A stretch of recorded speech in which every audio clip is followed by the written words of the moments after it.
नमस्कार मित्रों। आज हम लोग व्याकरण में वर्ण विचार पे चर्चा करेंगे कि वर्ण विचार क्या होता है, वर्ण में क्या क्या पढ़ना है, हमें वर्ण विचार में क्या क्या पढ़ना है वो देखेंगे। वर्ण विचार, वर्ण को समझना, वर्ण क्या होता है, इसकी आवश्यकता क्या है। देखिए, हम हिंदी भाषा या संस्कृत भाषा में भाषा की जो सबसे छोटी इकाई मानी गई है उसे वर्ण कहा जाता है। वर्ण भाषा की सबसे छोटी इकाई। अगर हम परिभाषा पे जाएं, वर्ण की परिभाषा कि वर्ण क्या होता है, तो हम देखेंगे कि ध्वनि, साउंड जो हम बोलते हैं उसकी सबसे जो छोटी इकाई है, तो वह छोटी इकाई जिसको हम खंडित न कर सके, उसको तोड़ न सके, वह वर्ण कहलाता है। जैसे आपके सामने एक शब्द दिया है कमल। तो कमल एक शब्द है। इसको कमल को अगर कमल एक शब्द हम लोग प्रयोग में लाते हैं। कमल हमेशा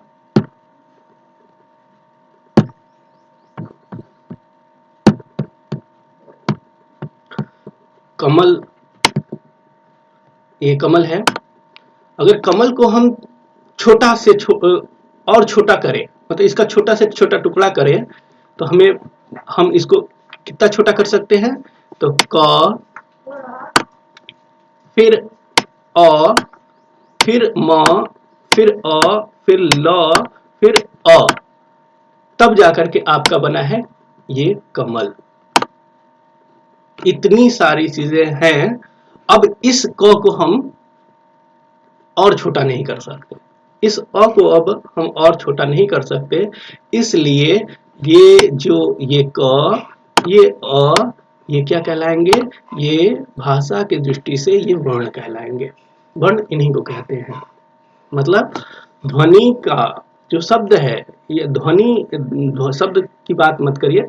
यहाँ पे जो ध्वनि है, जो साउंड उत्पन्न, जब हम बोलते हैं तो एक साउंड उत्पन्न होता है, एक ध्वनि उत्पन्न होती है।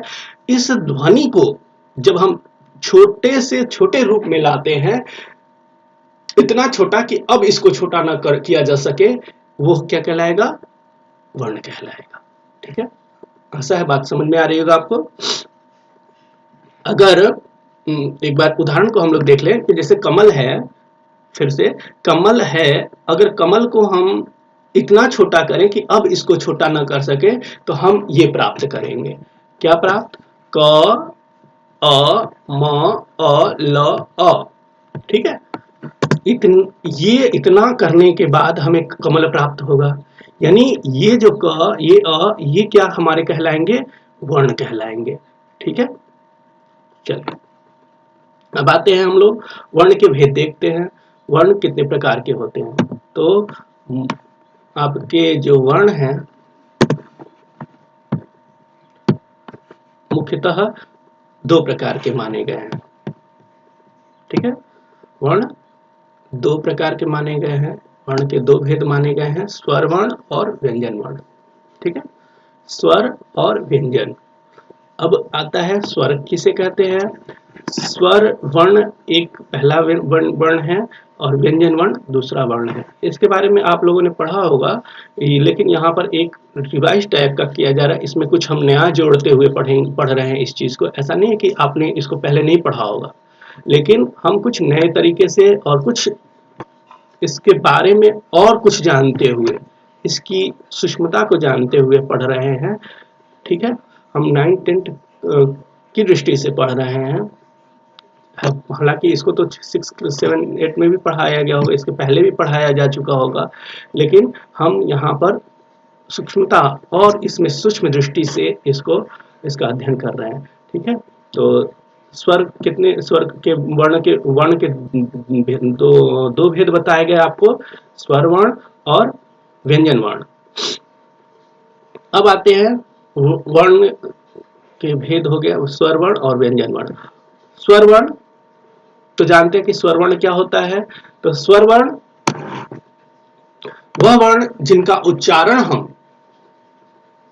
उच्चारण हम स्वतंत्र रूप से करते हैं, बिना किसी की सहायता से करते हैं, वैसा वर्ण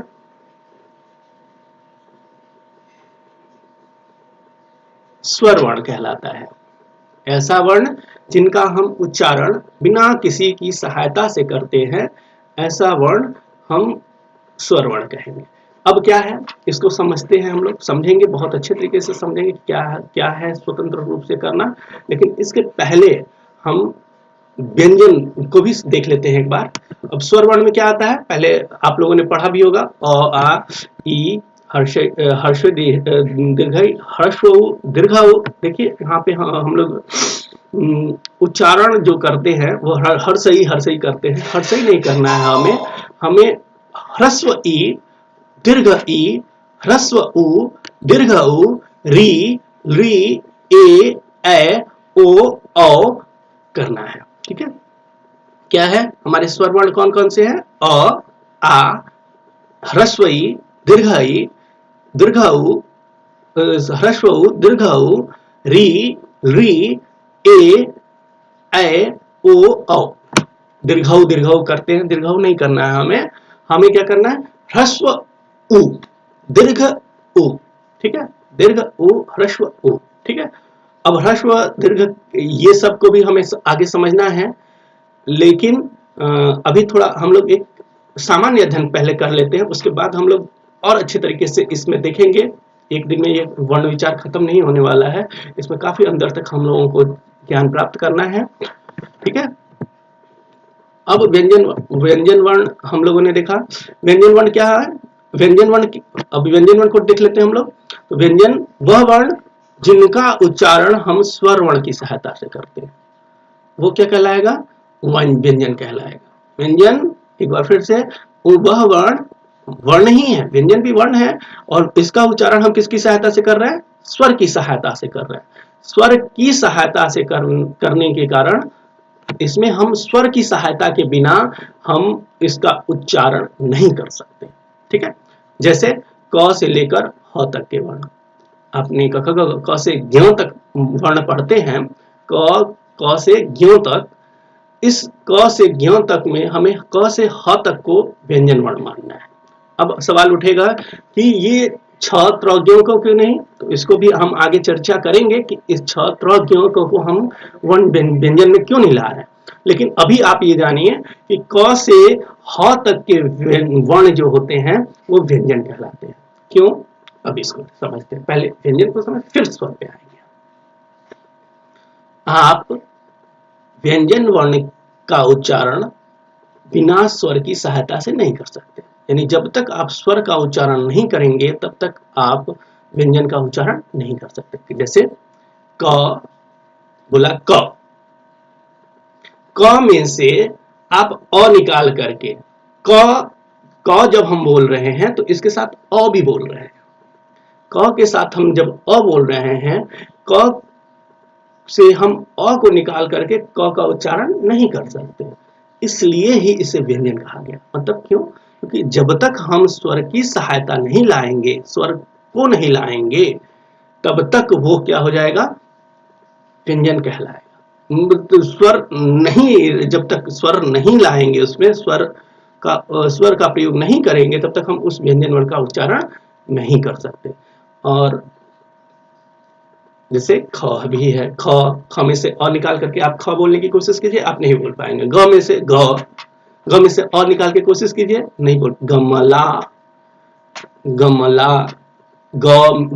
में अ बोल रहे हैं तभी ग का उच्चारण कर पा रहे हैं आप, नहीं तो आप इसका उच्चारण कर ही नहीं पाएंगे, इसलिए इसे व्यंजन वर्ण कहा गया। इसमें क्या आ जाएंगे आपके पूरे व्यंजन क से ह तक का व्यंजन, मतलब ये कितने हो जाएंगे आपके क से म तक 25 वर्ण। इसके बाद य, र, ल, व, तालव्य स, मूर्धन्य स, दंत्य स, ह, ये आपके व्यंजन वर्ण है। यानी आपके कितने हो जाएंगे, ये 33 हो जा रहे हैं। ये 33 व्यंजन वर्ण कहलाते हैं। ठीक है। और आगे कल छत्र जो है वो संयुक्त व्यंजन कहलाता है। संयुक्त व्यंजन क्यों कहलाता है, क्योंकि उसका हम उच्चारण, मतलब इसको ये जो छ, क्षत्रिय वाला छ, त्र और ज्ञ, ज्ञानी वाला ज्ञ, इनका उच्चारण, ये शब्द संयुक्त व्यंजन कहलाते हैं। क्यों, क्योंकि ये जो हैं, आपको मैं बता दूं इसमें, यहाँ पे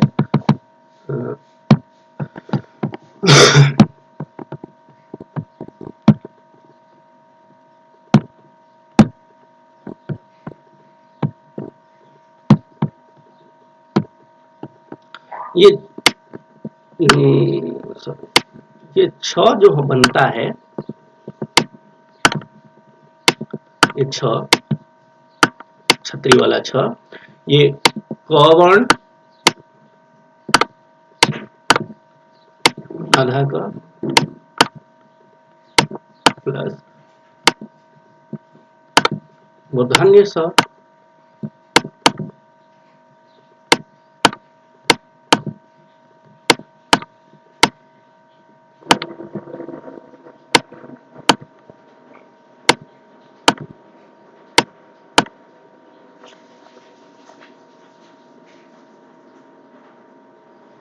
इनसे बनता है।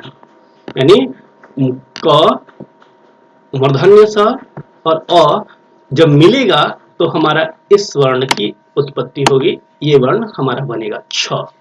ठीक है। इसी प्रकार से त्र जो होता है,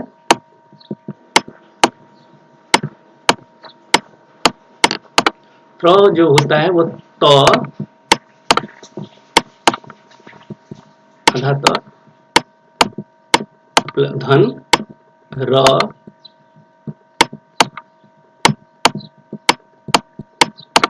धन अ मिलेगा तो हमारा त्र बनेगा। त तालव्य त जो है तथा धन का त, र और अ, जब इनको हम जोड़ेंगे तो त्र बनता है। इसलिए आपने इंग्लिश में ध्यान दिया होगा, आपको पढ़ाया जाता है के एस एच से छ, टी आर से त्र, के एस के से क, एस एच से मूर्धन्य स, के एस एच छ। और त्र कैसे बनता है, टी आर कहते हैं ना, टी आर से त्र, तो टी से त, आर से र, तो त्र बनता है। ठीक। उसी प्रकार से ज्ञ भी, जो ज्ञ है आपका ज्ञानी वाला, ये ज्ञानी वाला ज्ञ ज और इयो, का इय प्लस धन और रहेगा तो आपका ज्ञ बन जाएगा। ठीक है। तो ज ञ अ मिलकर के ज्ञ बना। तो ये चूंकि ये पहले से ही, क भी पहले से भिन्न लिया गया है 33 में, मूर्धन्य स भी 33 में ही आते हैं, तो भी 33 में आता है, र भी 33 में आता है, ज भी 33 में आता है, ञ भी 33 में आता है। इसलिए इनको संयुक्त व्यंजन कहा जाता है। इनसे मिलकर के बना है, पहले से जो है हमारे पास, उनसे ये दो वर्ण, दो व्यंजन वर्णों से मिलकर के बने हैं, इसलिए इनको हम व्यंजन वर्ण में गिनती नहीं करते, इनको हम अलग काउंट करते हैं, संयुक्त व्यंजन कहते हैं। ठीक है। इतना आपको बात समझ में आ रही होगी।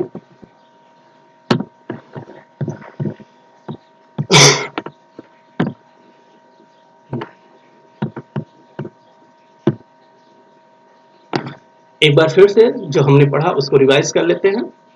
वर्ण क्या है, वर्ण ध्वनि की वह छोटी से छोटी इकाई जिनको हम खंडित ना कर सके, वह वर्ण कहलाता है। आपके सामने उदाहरण है क, अ, म, अ, ल, अ। ये इतने जब वर्ण मिलेंगे तो एक शब्द बनेगा जिसका नाम, जिसको हम कमल कहेंगे। ये बात समझ में आ रही होगी। यानी क से अब छोटा नहीं किया जा सकता, अ से अब इसको छोटा नहीं किया जा सकता, इसलिए ये हमारा वर्ण कहलाएगा। वर्ण, हमारे वर्ण के दो भेद हैं, स्वर वर्ण और व्यंजन वर्ण।